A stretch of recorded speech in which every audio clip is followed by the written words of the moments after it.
let's just get rolling. Tailgate Talk. It's Ritter, Wags, and Tasker, gang back together. Most importantly, because, it's been a while, but schedules have really not meshed up. And so, we're glad to finally get everyone on a schedule now. I feel all of these seasons and things have kind of come to a wrap. I know, Wags, you've been super busy, seeing all kinds of cool stuff. You're the guy that's been on, like, these awesome, fun, exotic hunts. And I'm, like, so excited to hear what's been going on, what you've been seeing. What do you got? To be the bearer of bad news, unfortunately, all the places that I've visited, hunted, wasted money on non-resident tags, there is nothing on my wall. I do have meat in the freezer, which is good, but I have nothing to showcase. I have nothing to flaunt. I have nothing to be proud of, except the fact that when the time comes, I will have a fresh venison stick in my Bloody Mary. Hey, that's more than I can say. So no luck on the public land big bruiser, or no luck on the bruiser behind the station. I had my bruiser encounter, and I still have not been able to lay eyes on it yet. But I passed on so many deer, and I was just having this conversation the other day. It's like, do I suck at hunting, or have I just passed on too many deer? Because I've passed on a lot of deer because I keep thinking, the minute that I shoot a smaller buck, that big one's coming. And so when a smaller one's right there and so shootable, I'm like, I still got time. I got time. But now we're, midway through December, and I'm going, I don't have time. See, we call that buffalo or Trempealeau fever, because whenever you have a tag and you have the fortunes to go to Buffalo or Trempealeau County, you always pass on the 150-incher because you think there's a 160-incher. You pass on the 170-incher because you think that 200-incher is going to come around the corner, and the next thing you know, you're sitting at the cafe after season with eating a soup tag. Yeah. Yeah, I felt that way a lot too, but I think my only rule this year was just going to be that I didn't want to shoot a spike. I would have really been fine shooting anything besides that. And, I kind of filled you guys in, Wags, you weren't on that show just to talk about my hit and never find, but, I never would have expected to have that kind of an encounter, and, just unfortunately it didn't work out, but you and I, Wags, kind of texted back and forth, and you were in Illinois for a while. And what was like the highlight of your season so far? Well, we have a farm, or I hunt Kansas as well. I've never been fortunate enough to hunt in Iowa. Iowa's got, obviously monster bucks that we've all heard about and seen through other people's eyes. I've never laid eyes on it, but literally in Galena, we're right up there. It's called Hanover, close to the Mississippi. So our farm crosses a road, and then it drives down right into the Mississippi River. So if you're familiar with Galena area, it's called the Chestnut Resort, and that's where the area is. And honestly, I'm not good with telling you it's a 190-incher. It's the biggest deer I ever saw on foot. It literally sounded like a herd of cattle coming. He was chasing this doe that was probably half, if not a third the size of him. And it just sounded crazy. The closest I had him was 57 yards. And then he circled back. He horseshoed around at about 53 yards down. I didn't have a shot at it. But when you see something so massive like that, I have not. I hunt this area generally.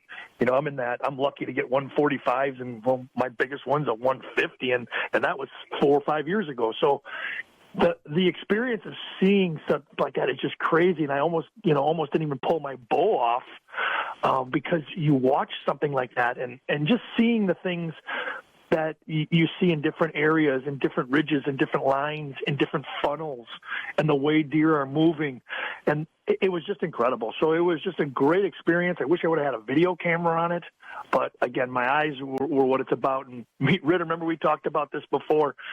Sometimes you just experience the preparation and the fight and the war itself, but not necessarily the conquer. And that was what it was. Of all the places you were at this season, what's I don't want to say what's your favorite place, but it's like every place is uniquely different. Was there a place that you thought was was a more fun place to hunt because of the different unique, either situations, deer, or just general landscape of the place? That's the biggest thing, like you just said, general landscape. Because even when you go out to like Gays Mills or you go to Richland Center and you go out west, you see different, as you see over here, closer to us, southeastern Wisconsin, even into Illinois, flatter lands in Iowa and into Kansas and Missouri. Galena and in that Illinois I'm gonna go back there, because when you see steep ridges and you see deer trails and paths and buck runs and sign, whether it's scrapes and rubs on ridges that you would think, sometimes I sit back and I go, am I really hunting white-tailed deer, or am I hitting billy goats and rams? Because who in their right mind would try to climb up and run up this steep hill? So I guess that is it. The landscaping is so different. The deer themselves, obviously, when you get into the situation, it's nice. It's awesome. It's the same. But when you look around in the time when there's no animal movement and you're looking, you're saying, why do animals travel this corridor? Why do they come up this steep ridge? Or why do they try to get on top of this point when it looks almost incredible? And that's just what these animals have to do. They have to adapt to the landscape.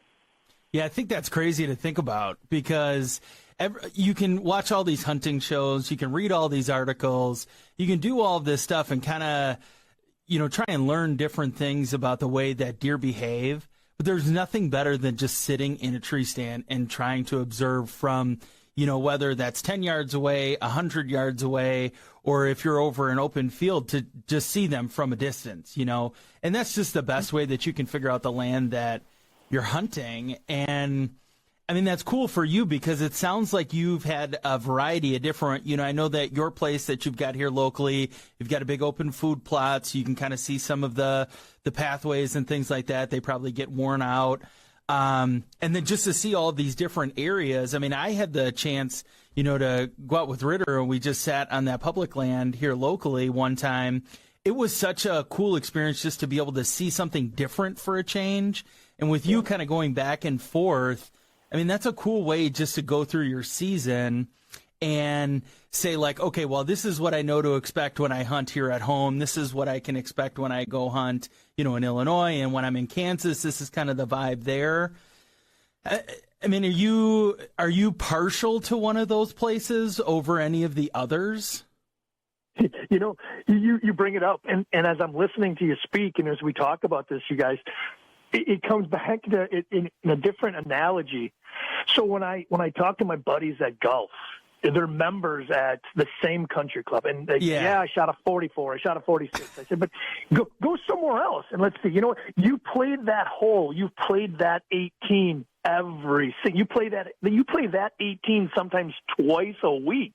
You better be good. So yeah, and then now all of a sudden you put them on a different course, and it's the same thing. You gotta try to gear it back and remember the things that you do right, but you're in awe of it, because it is. It's different. It's nice to see that. I get bored of looking at the same tree and seeing that same squirrel come by. I can tell that's how I felt for sure.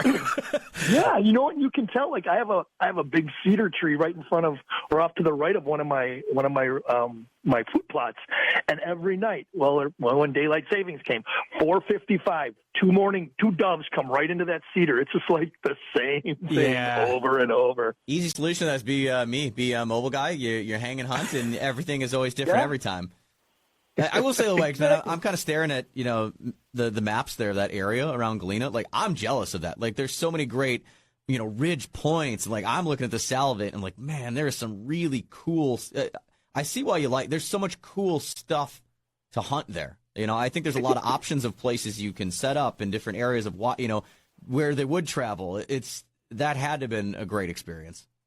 Yeah, and you got that Onyx, you got that app and stuff like that, so you can see if you come out of Galena, you cross that little river out of Galena, and the second right is called Blackjack Road, and you take Blackjack all the way over to the Chestnut Resort.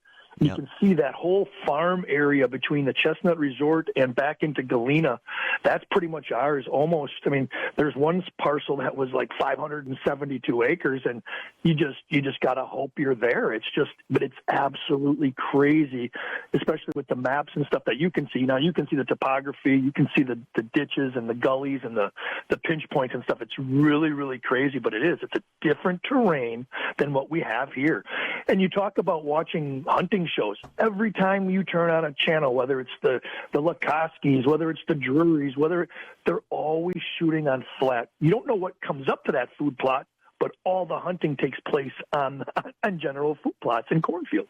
Yeah. Imagine that. Yeah, right. So what? So your Galena area. So I'm trying to picture this. I mean, from what I remember, because my first year in college was at Platteville. And so we had gone over, across the border just south there a couple times. And I remember it being basically all bluffs. But what I remember about my brother who lives out there, where they have their hunting land, they've kind of got like tall pines, but it's very marshy. So was it more the bluff kind of wooded area, or were you more in a marshy kind of a setup? Yeah, we were east of, we're always east of the Mississippi. We're more bluff, no marsh. Okay. But when you look at our farmlands and our crop fields around here, they seem to be flat. The terrain there is obviously it's kind of rolling, so you have rolling cornfields, and you can't necessarily see 1,000 yards straight down the cornfield because there's like rolling hills to Sure. it. So there's gullies and there's hiding spots and there's lulls within the fields that they plant. So you really have to get into different areas, but no marsh. And then when you get off of the planted lands, yes, that's when you get ravines and gullies and woods and hardwoods. So that's where they travel through, and you see a lot of it. So it's really incredible because they adapt. Animals adapt, and we've known that. But when you actually see it with your own eyes, it's kind of crazy. It's Ritter, Wags, and Tasker. You can find us on socials @On the Tailgate. It's kind of getting caught up with things. Glad to have Wags back with us now that our schedules have finally all meshed together. You know how it gets with anyone when you get around like whitetail season. Everybody starts chasing, deer, whether it's, a specific target buck, or you're, kind of jumping around to different properties or seeing different things, which I know you were doing a lot of, Wags, and having some really cool experiences in Illinois and Kansas. And, we've been talking a little bit, here and there as we've been able to mesh up a little bit of some of the stuff we've been doing here locally, and, just a lot of lessons learned. And I think that's the biggest thing. I'm not a gun hunter, so I've still been out with the bow. Even during gun season, I was out bow hunting. I feel that every year, as we're coming to the end of the season, yes, there's still a month left of bow season, in and around Wisconsin, but really it's the end of season. For a lot of guys, this is where we wrap up. What lessons do you think, or are those biggest lessons that you've learned this last year that will make you better going into next season? Task, you go first. Yeah, I think when I came back from my rutcation, I think the one thing that I learned was, and that we had talked about, was just how, over and over again, I just kept thinking throughout that entire week, I don't believe in grunt calls and I don't believe in rattling, and I don't think that any of that stuff ever works, because it never had worked until that final day when I got that shot at that big buck. And I think one of the things for me that I want to kind of think about, and maybe not, I don't know, necessarily practice, but, just maybe read up and maybe watch some videos in terms of like what is a nice sequence, or like how some of the other people are doing that. Wags, you gave me a good tip just in terms of like kind of going back and forth with grunts and bleats and, just really trying to figure that out. But I think the biggest, out of all the years that I've hunted now, I finally had a successful, rattle and grunt kind of sequence that actually brought a deer in. That was really cool for me. And I think that just kind of gives me the faith going into the future seasons of the right way. Maybe I don't have the right sequence. Maybe I don't have enough of a break in between. So that's something that I'm going to definitely think about. And, just hearing the feedback from you guys and just kind of like what you do, and, just talking to you about that, Ritter. That was cool just to kind of get that feedback, because, you kind of hear people do it. You can watch the shows, you can watch the YouTube videos and all that stuff. But all a big show. Until you actually get out there and do it, I mean, you don't know what's going to work until you actually have that happen for yourself for the first time. That was really cool for me, just to be able to finally have that experience where I was actually able to bring a deer in, and kind of surprised me. So that's what I would say. Yeah, I mean, if you want me, I've realized that when you think you have it figured out, regardless if it's your property or not, you don't know where these animals are coming from. This year I got surprised from a different spot. And, sometimes the crop rotation is different. Sometimes people are moving. Like my neighbor has a couple daughters, and now one of the daughters has a boyfriend that hunts. Never hunted before. Obviously, he walked somewhere, or he pushed a deer from a different side and it came. And when you get so complacent like I have, which is bad, I think it's really bad. And that's why going to new places has opened me up. I expect deer to come from here. I know where that 25-foot shot is. I know where my 33, because my pins go 25 to 33. I know my range. But when an animal comes from a different side because of crop or because of pressure or because of just something, a different harvest time, combines are running at different times, I was confused. I'm like, wait a minute, deer don't come. That buck didn't come from here. And I gave it a haircut. I literally gave it a haircut. I saw the hair. And I was low on this one. And I shot below it. So I got all white hair. No blood, all white hair. And I'm like, what in the world happened? Because I thought I was so comfortable with it. And you realize that you can't predict an animal. And even though you've been on a property for so long, things can still trick you. Absolutely. You touched on that with the calling stuff, Tasker. Now, are you a big calling sequence type person, Wags? I didn't hear that. What'd you say? Are you big into calling, using grunt calls, rattling, things like that? Do you really put a lot of stock in that, or is that just kind of secondary? It's not really a thing. During the rut, I'll do it. So like when I sent Tasker that, so what I'll do is I'll maybe even give a bleat, then I'll rattle a little bit. I'll grunt. I usually go in threes, and a lot of people have their own little sequences, but I'll go threes, and I generally don't try to go as deep. I don't think I have the big, mature, dominant buck in my area, so I want all as many bucks as I can get to there. So I'm kind of a three grunt. I'll rattle a little bit. My rattling sequences don't go long, but they'll go hard. And I'll do more. So sort of like as soon as their heads butt, and then I don't have a drawn out one, I kind of keep it where, okay, there's kind of contradicts myself, but it's almost like a larger buck going after a smaller buck, and boom, boom, boom, boom, boom, they hit for maybe a couple seconds, and then they separate. Whether he leaves or he's dominated that other buck, it's gone. But then when I come back to the grunt sequence, and my grunts, I don't go as deep because I don't want to intimidate. So I don't know if I'm doing it wrong or what, but it has worked. I'll use the bleat can once in a while, but my hard hit rattling sequences are always short and quick, so it's not a drawn out battle. I always make it sound like, wait a minute, this guy just kicked somebody else's ass.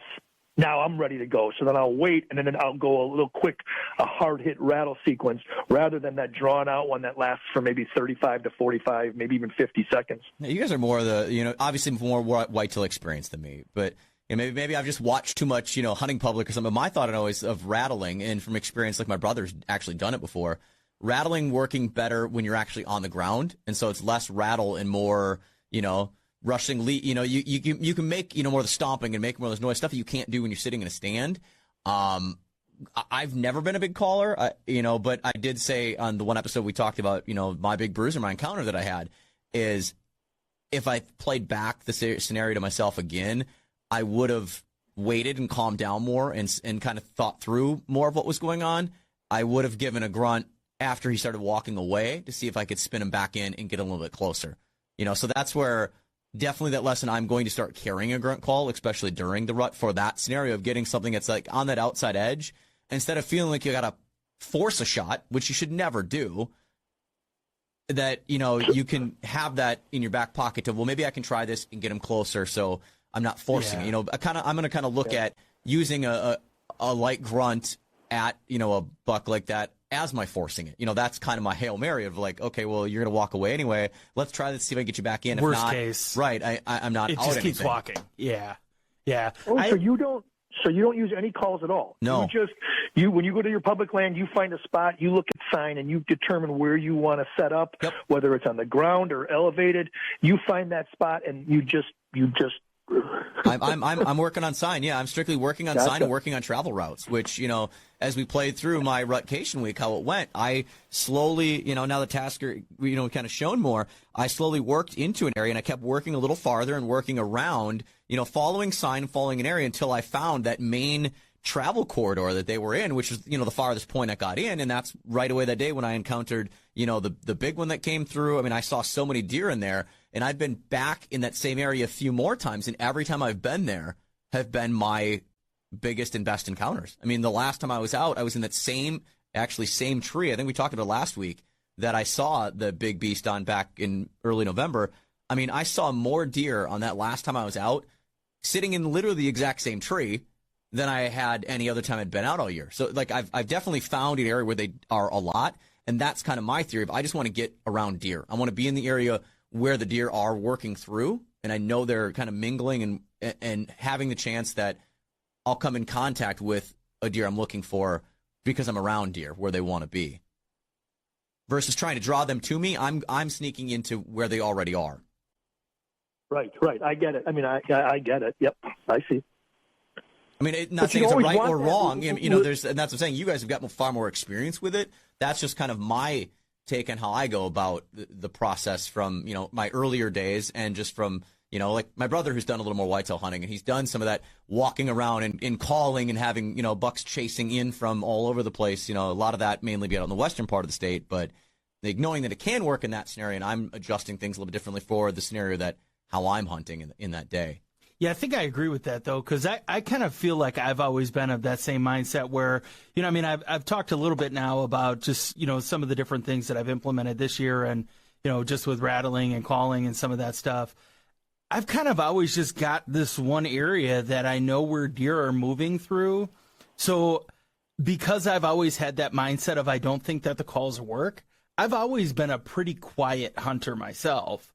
And until I know something's happening, I mean, if I hear a grunt off in the distance, I mean, I'll try and grunt back at it, but those would be the rare occasions that I'd actually try and, pull some of those tools out of the tool belt that I'd be able to try and bring them in. But for the most part, I mean, I think I'm kind of the same way where I don't really make a bunch of noise. I just kind of sit and wait because I know that I'm in an area where there's a bunch of different intersections where deer are coming in and out of that. I guess I've always just felt like, well, why make the noise and try and throw something off if we're already in a situation or in an area where we know there's travel paths. So I didn't want to mess that up in any way, shape, or form unless they were on the outskirts. And like I said, if there was like a grunt or there was something happening, outside of view, maybe I'd try and communicate with them that way. But otherwise, I just would always be that kind of silent person, and I just would always sit there and wait. And thinking about it as I'm sitting out there, I'm like, I feel like I should be doing something different, but I'm not. And it's just kind of a wait and see game, Yeah, no, I get it too. I see both of your guys' sides, but on where I hunt usually, so we know generally a deer will wake up in the morning and eats 3 times. So they eat right away. They'll find a mid-afternoon browse, and then they get to generally their third and final destination, which is their night feed. So they'll feed in an open field, a clear cut, a clean cut, recently pulled beans or corn. In my property, with being so much agriculture around me, that midday is so important where the sound and the noise sequences are to draw them so they alter their normal patterns. Obviously, I want to get that midday before they go to their final destination, before they eat finally at night and then go back to bed. I got to try to get them. So even if they're a little bit one way, a little bit east, a little bit north, a little bit south, regardless of the wind, I want to try to bring them this way and think, wait a minute, they know that there's does eating midday at every single spot pretty much throughout the areas. I want these bucks that are coming from different areas to think, wait a minute, I know there's there's another buck over in this area, so I'm going to go that way. I use it strictly to bait because if I don't make a noise or a general, they can go either way, and it's just like flipping a coin. You're kind of doing what we used to do back, in the day of goose hunting. I refer to as playing traffic directors. when we'd go out in the field, and knowing that the geese didn't necessarily want to be in the field that we were in, but they were, going to fields in the distance around us, we'd get out there with 5 guys in T-flags, just out there running through the decoys with T-flags and making all this commotion and stuff. So when they're in the distance, they see this going on and they see this flicker, and even if they're not going to come and land, they're going to at least come and take a look at the field where we're at, and at least maybe give us, a 40-yard passing shot. Right, they're gonna be like, "Hey, the party's over there." Right. We got to see what this party's like. I mean, Yeah. I don't know if I want to go, but we got to check it out. We got to drive by the place. Right, exactly. That's funny. This is the first time that we've, really been through a season doing this. The show, we started back in January, so we're coming up on a year anniversary of the show. So we didn't know how the fall was going to be with, people traveling, and I was off a ton doing hunts and other stuff that I had going on. So it's been nice to finally catch up and kind of go over some things we missed out on and hear about that awesome stuff. I'm going to be staring at the maps, by the way, Wags, of Illinois, and just drooling for the rest of the day, just so you're clear. I love all that stuff. But as I try and think back on my fall, my whitetail season as in general, everything, I'm kind of really happy how things turned out for myself. And maybe I'm that constant optimist, glass half full guy that I'm the guy that doesn't have a deer in the freezer. I've had so many opportunities. And my wife and I had this conversation. I can't remember if we touched base it on the show last week. But, I had said, we're lucky enough to be in a situation with family. We're not relying on venison to, feed us. Yes, it's great. I love it. I want it. I'd love to eat it. I kind of have the craving for it. But it's not a necessity. And I've got to see and experience some really cool things. And I think, made some calls that, again, deer I should have shot, I could have shot, and I didn't. But the fact that I've been able to walk away from it and not kick myself going, oh, I should have, and going, no, you know what? I made the right call. I did the right thing. That was the ethical thing to do, was to not do that. I feel pretty good about it. And I went to a property that I've never been on, really focusing on whitetail hunting, which I've never actually spent an entire season doing. And I've done a weekend here, a weekend there in my younger years, but to really be okay, I'm focusing and this is what I'm doing. This is my goal. I feel really good. The lessons that I'll learn are the lessons that I learned the whole time through the progress of what I was doing. And I think I'm going to learn to keep doing those things, to keep going about it the way that I did. I'm not going to alter something or try and let myself fall into a pattern. And I think I will probably add a trail camera, at least one, into my mix for next year to help with a little more scouting, to maybe, speed up in finding some more of the sign and finding some of that travel stuff, because I know that it could completely change come next year, come next fall, if I'm on this same property that I've been working, which I don't intend to focus on just one. I think next year my goal will be to expand to a different property. I want to start finding other areas and other stuff and branching out more, so I'm not just hunting the same thing over and over again. Now, did you, just real quick, have you hunted these parts? So, I know you move in, you flipped your switch. Deer hunting, whitetails over, now I'm getting ready for ice fishing. We need ice. We need cold weather. I know where your love is. But in these warmer days or something, maybe you go back to this public land where there is no traffic in, or we get about an inch of snow, or maybe an inch and a half of snow. Do you go back to these public tracks, and do you kind of say, oh, my gosh, look at how they're moving. They're moving here. I was 50 yards too much to the north. That's exactly the plan that I have, is I want to get some snow so I can get in and get some more intel on the ground through snow. Right. And see it through the winter.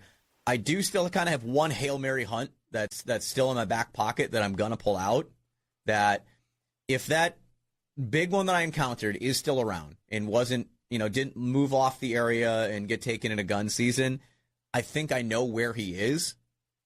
And I think that's my last Hail Mary. There's one kind of area that I think most people aren't going to get to, because I know until the ground's frozen, it's almost impossible to get into. But once it's frozen, most people I feel aren't as hardcore and ready to go out in that cold.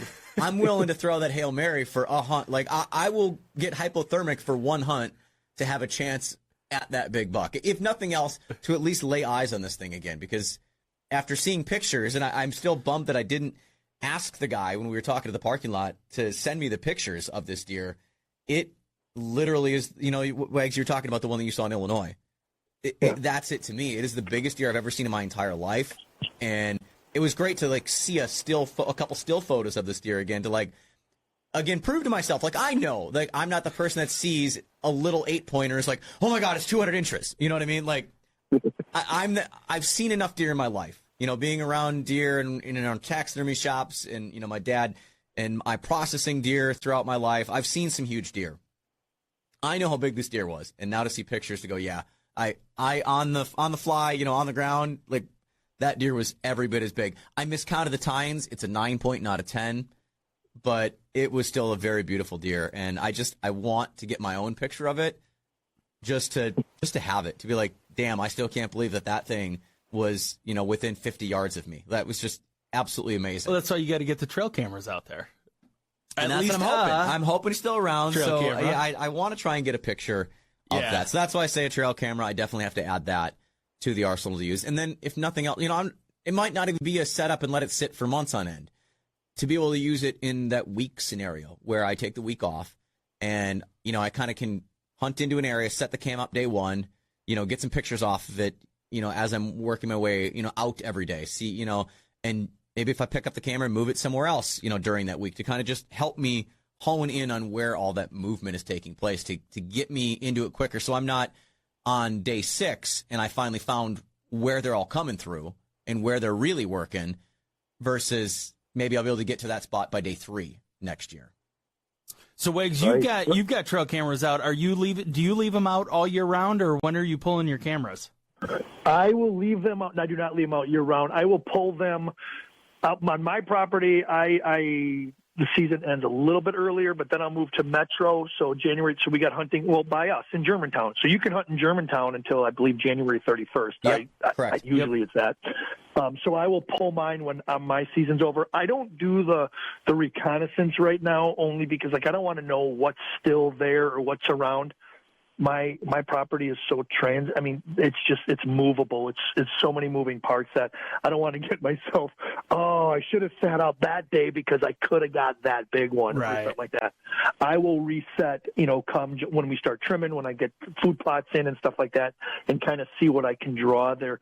Unfortunately, with so much agriculture around me, these deer have a lot of options. And unless I find the right pill for them to swallow, they will move around. So I don't like to get too excited about that. So I'll pull mine, but I didn't know, like, when you go onto public property, are you allowed to, I know you can't leave a stand. I don't think you can leave stands, but can you put a camera up, and are you just vulnerable to theft? That's just it. Yeah. You have to have your name on your camera, but then, you're vulnerable to theft. But the thing is with me is I'm not going to set it eye level.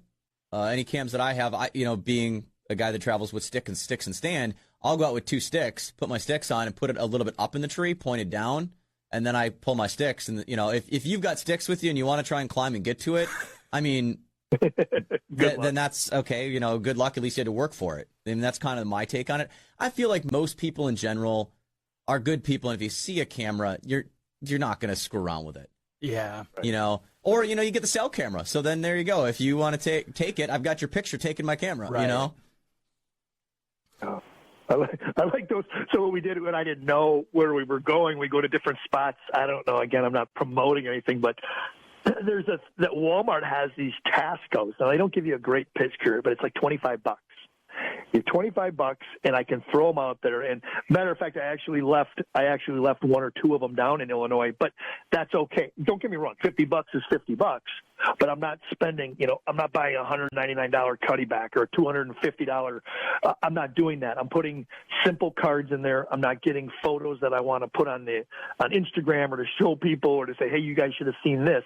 I just want to know what's coming through these paths and stuff. But that's what I did for that. I just didn't know what other way to go, and I wanted to get some information on these paths when we were there.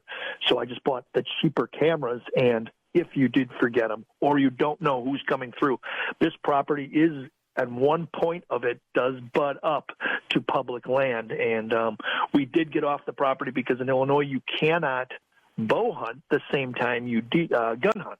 Interesting. So, yeah, so archery is not, it is weapon specific down there. So you literally cannot do that.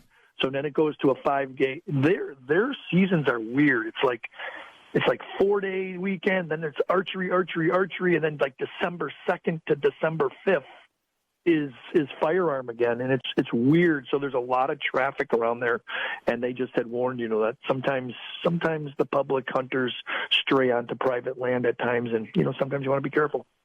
Yeah, that's a valid point. And sometimes those lines can be tough, as far as what is public, what's private. I've mentioned, I don't know if it was on this show or just other people I've talked about, but, you can put your sign up there that says no hunting, no trespassing, 25, 50 yards onto the public land, but that's not the actual land. Like, I can be on the other side of your sign, and legally, I'm actually still on the public land, know? Right. You can't, you don't put a chalk line around your property and say you can't cross this, but if you want to cross it to retrieve a deer, and again, I think even the guys that, like you just said, the public hunters, I think they respect and they know what's going on. And I don't think there's that many poachers who legitimately, and I could be way off base, and I believe there's a million stories that we'll hear about, but I just don't think, I'd be very surprised if the whitetail community didn't respect land, cameras, stuff that was other individual stuff. I really don't think that comes to play, but then again, I could be wrong. I think in certain parts of the country it does. I think it's different in different parts of the country.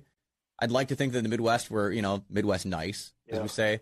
That it is that, we're a little more cooperative with things. I've talked about, if you're hunting public land and you meet a guy in the parking lot, have a conversation before you guys walk out in the woods. Like, don't look at someone that's out on public land, hunting with you as your competitor or as like they're going to this whole my deer concept that I've heard of in other parts of the country. I hate it. I absolutely hate that because they're not your deer. Like, nothing is mine. Nothing is yours. It's I'm going to sound preachy here. It's God's creation. It's a part of nature. And, we were talking before, you mentioned different, climates and different, areas of the country being so different as far as just topography and whatnot. I was having this conversation the other day when someone said hunting and fishing is not a sport. And so I hear the argument, but how is it not a sport? Because it is you against another living thing in an ever-adapting environment. You're playing football, soccer, you're playing on manicured, like, stationary fields, floors, stadiums, this. As outdoorsmen, hunters, and anglers, we're playing a game in an ever-changing environment. With weather, the ground is changing. Like, everything is always changing around us. The animals' movements are changing. It's not a simple. How is that not a sport? It's the most sport of all sports. Yeah. Yeah, I think that just to touch on the public land thing, I think that it might seem as if it's more of an issue than what it actually is because you always hear about the stories. And it's always what we've talked about a number of times on this show is that it's a PR thing where we always are battling that kind of positive versus negative publicity. You hear a lot about that, but I don't know. I mean, I like to think that we're all good people. I mean, the three of us are good dudes. It's like, I wouldn't go out and do that because I would understand like where my boundaries are and stuff. And we butt kind of adjacent to a private land as well. We always we're conscious of where we're at and everything. And when I was tracking that deer this year, I was very concerned that we were going to end up having to try and contact a landowner. Fortunately, the trail went differently, so we didn't have to worry about that. But you hear those stories, and it plants that seed into your mind thinking, maybe this is a bigger issue, but I don't know. I mean, I like to think that maybe it's the ignorance is bliss thing that you don't really encounter it, so you never really think about it. You don't have to worry about it, but I don't know. Well, it leads me to the thing that I posted about that. And Wags, maybe you've got an opinion on this too. The public land crossing. This is the big thing, a big case out in Wyoming of, when they've got the block management. So you've got the squares of property. When you're trying to, corner cross from one piece to the next, and there's these two hunters that are being sued and this whole thing and prosecuted for trespassing for basically stepping 1 foot onto a property as they're corner crossing. That's trespassing. Like, yeah. And you were right when you said before where we are the Midwest. But you know what? When you go out west like that, I guess none of the properties that I play on or that we walk on, they're not generating their business. They're not someone's livelihood. So I guess my just impression of what you first said is that those pieces are rented out. They have hunters come into their lodge and they're trying to fulfill tags and trophies for large sums of money. So I know it's a whole different ball game when you have guided services and stuff out west for the huge elk and the antelope and the whitetails and and everything. I get that, but maybe I think that's a little bit to say I crossed over your property to get to the other corner. I think that's a little my hard. take on it is like, it's not like you're hunting or lingering. Like you're literally walking through. Like you are going from public to public. You're not lingering. You're not hunting. Like you're just 1 foot steps over the line because, I mean, how can you walk? Like unless you're going to hop and jump like a frog from like you have to step, right? That, right. Like, so we're being that ticky-tacky with, like, what's the boundary lines? I mean, if I were a private landowner and that were my corner, I'm not going to, like, if you're hanging around my land, like, that's the issue. But if you're, like, 1 foot walks through, like, on a corner like that, maybe I'm dumb and I'm naive, but I just don't see that that being such a huge issue. Well, I want to know how they caught him. Did they have a trail camera right on the corner of their property that they were able to find it and just actually say, like, I have video or photo evidence that you stepped 1 foot onto my land? I don't know how they actually discovered that. Yeah, but I haven't read through the exact case. How do they know that they're actually I'm guessing it is that there? Because it is what Wag said. It's outfitters involved. It's private land that's rented out and lodging and outfitters. And then, there's the other argument that I've seen that some people out west bring up that a lot of times those outfitters and stuff will try and use those corners of that public land to basically block off public land and claim that as their own private land. So it's like having, extra acreage to yourself that you don't have to pay taxes on. Right. Because you own the land that's private, you have the access to that and the public land. So you've got more property because you butt up against the public land. Well, and that's the same thing with those private parcels that surround public. Mm-hmm. That are, however that works, where it's landlocked, and that there's actually pieces where there's no easements that you can access it. There's no way to get that. Well, that's basically free land then for all the other people that are surrounding that property. I mean, what's the answer to that then? If these people don't want to do easements, then it is a court battle every time. That seems ridiculous. I mean, just sell off. I think they should just sell off that public land. And if the people around it want to buy it, then they have to be responsible for that. That just doesn't seem fair. I just think if you have, you don't have to make public easements. We don't have to go in and, redo the boundaries and stuff like that. But the public land needs to be accessible. And I'm not saying, I don't agree with your task. I don't say sell it off to private. I think public land is very important. I agree. I think it's very important for everything. I just think that if you stop and set camp up on the private land, but I get the easement. Maybe a stay of time. You can't expect someone to access this public land, but they have to walk 17 miles around because the only easement road is right there. No, they got to get airdropped in there. Right, exactly. So I think if that's the case, if you see somebody, if you see somebody literally dropping camp or putting sites up or firing, then you got an issue. But I think you have to grant access, a reasonable time and reasonable access to the public opportunities. Yeah. Because we're all reasonable people with, reasonable minds and opinions, and we're not we're not relying on millions of dollars for our livelihood here. We're just three yahoos yabbering on and on about this crap. Yeah. Oh. I was going to say before, you're talking before, with public land stuff. I did pick on, Late to the Woods Larry a little bit. That was my one funny public land encounter moment, which I've not encountered, although I haven't really been in that area, but I did go back, Tasker. And I don't know if you caught the story. I don't remember if I texted everybody or what it was, but Late to the Woods Larry, we talked about it an entire episode. I had a 3-day stretch where I was off a Wednesday, Thursday, Friday, and I went 100 each and every day. It was Wednesday, Thursday, Friday, right before gun deer season started. And 3 days in a row, this guy shows up. The first day he walked into the woods and was 52 yards from me when he sat down in a ditch. And it was all 3 days he came out to me from the same spot. But what got me was he drove his truck out onto this public land by using a small, access path that meant to go to a handicapped blind that the Wisconsin Department of Natural Resources set up on this public property. You're not allowed vehicles. and I even went around to the back edge of this property and went where I think he accessed in.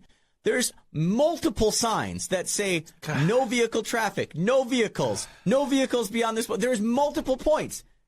By the third day, when he drove up and walked 50 yards from his truck and sat down and then made all that noise, I'm just like, again, was it harassment? I don't know. It's funny to me at this point because I'm just like, man, I have no words. I have nothing to say. I'm just absolutely clueless. I think next time, if it were to happen again, I might just climb up. I might just go, you know what, it's over anyway. Climb out of the tree and come down and be like, dude, let's chat. Like, do you want to hunt here? I'll go somewhere else. Like, I just don't want to. Did he see you? Did he see you every time? He had to have, yeah, because the first day, like, I'm knocking my release against the tree to try and get some sort of attention. And finally, he catches me after I rangefindered him at 52 yards. And then he gets up and walks away and gets in his truck and leaves. The second day, he comes out. So that was at 8:30 in the morning.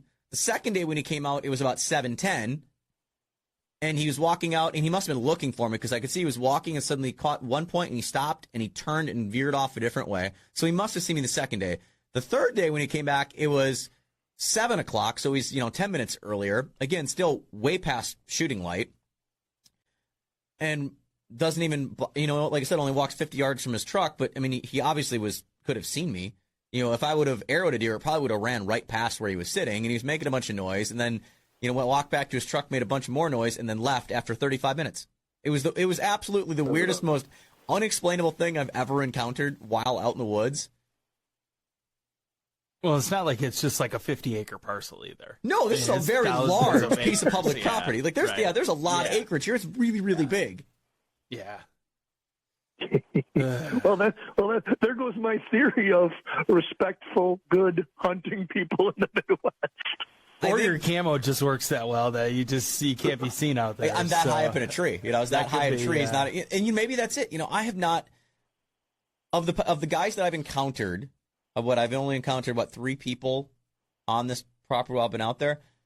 I can't say that I've seen anyone other than myself like doing stands because, like you said, Wags, public properties, you can't leave stands overnight.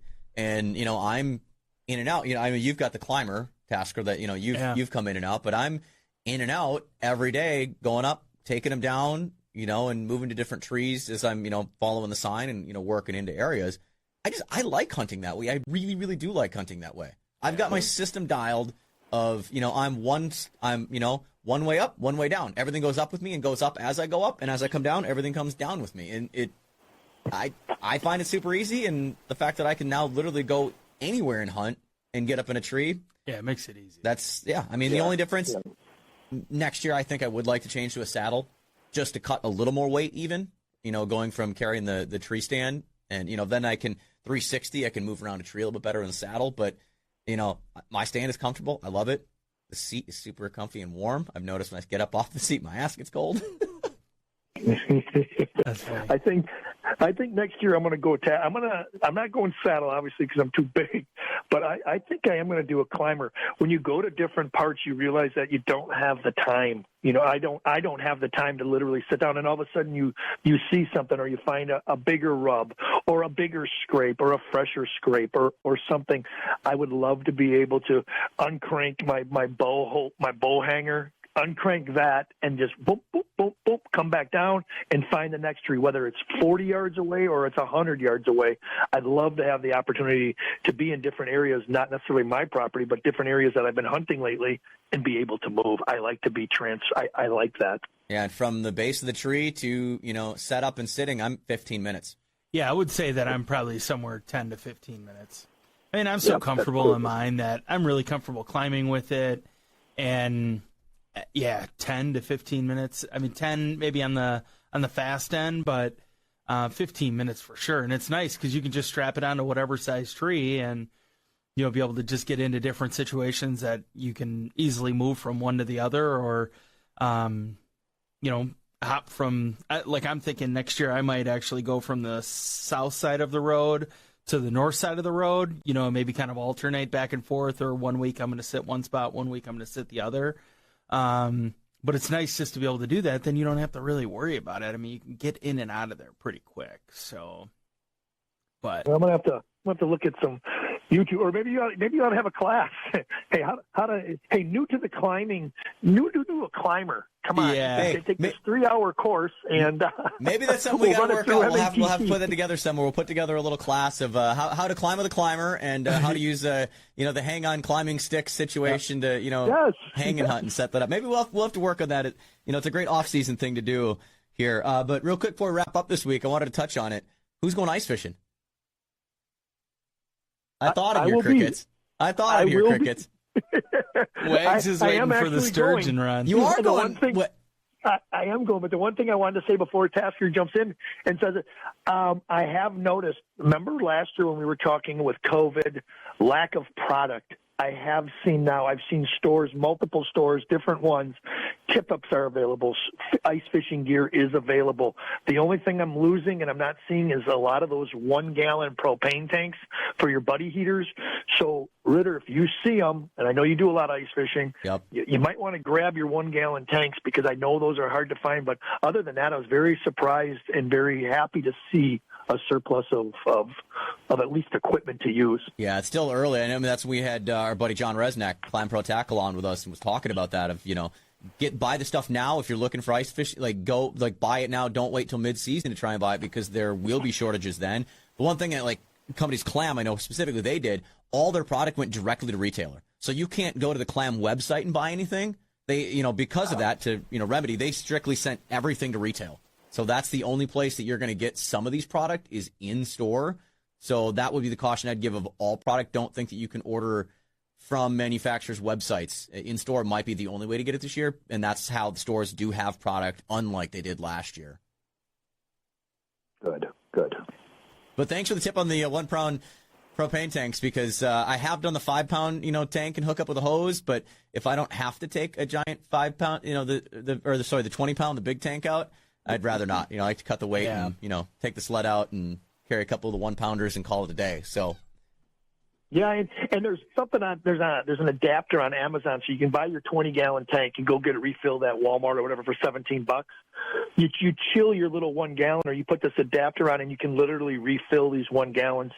Good YouTube video. There's a directional. There's a testimonial on it, but this little piece is probably about $10. Yep.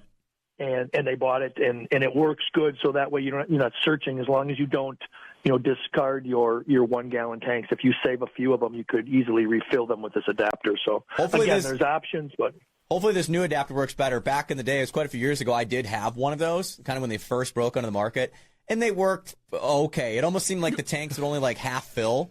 I would have more tanks doing the kind of the frozen tank situation. All the refill ones, you'd get about a half a tank out of them instead of a full tank before they'd kind of freeze up and just not stop working. That was my experience. So hopefully the new ones, like you said, Wags, do work better. But it is still a nice, cost-effective thing and a way to recycle those propane tanks over and over again. Correct. Unless you want to put tannerite in there or something and set it about 100 yards away and shoot your 30-30 at it and see it blow up. It always goes back to blowing up stuff with Wags, doesn't it? Glad nothing's changed. Love it. Well, that's going to wrap it up this week. Awesome show. We'll be back again next week. More tailgate talk. Until then, for Tasker and Wags, I'm Sean Ritter. We'll catch you on the next one. It's Tailgate Talk.